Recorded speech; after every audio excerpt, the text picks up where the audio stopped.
মুক্তিযুদ্ধ বিষয়ক মন্ত্রী আকম মোজাম্মেল হক বলেছেন, কোটা বিরোধী আন্দোলন প্রতিরোধে ছাত্রলীগ আগে ঐক্যবদ্ধ ছিল না, তারা আত্মরক্ষা করেছে। তবে বিএনপি জামাত ছাত্রদের আন্দোলনে ইন্ধন দেয় আর বসে থাকার কোনো সুযোগ নেই। জাতীয় প্রেসক্লাবে সংবাদ সম্মেলনে কথা বলেন তিনি।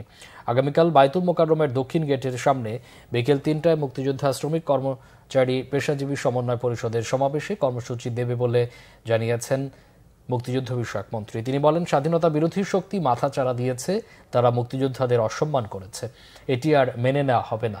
তাই মুক্তিযুদ্ধের পক্ষের শক্তি মাঠে থেকে সব ষড়যন্ত্র প্রতিরোধ করবে, জানান মুক্তিযুদ্ধ বিষয়ক মন্ত্রী আকম মোজাম্মেল হক।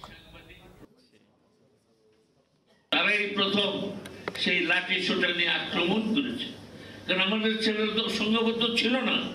ওরা বরঞ্চ এতদিন ধরে আন্দোলন করে তারা সংঘবদ্ধ ছিল, প্রস্তুত ছিল।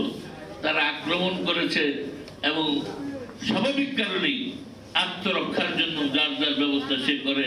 ছাত্রলীগ বা ওই বিশ্ববিদ্যালয়ের ছাত্ররা তারা নিজেদের আত্মরক্ষার জন্য চেষ্টা করেছে।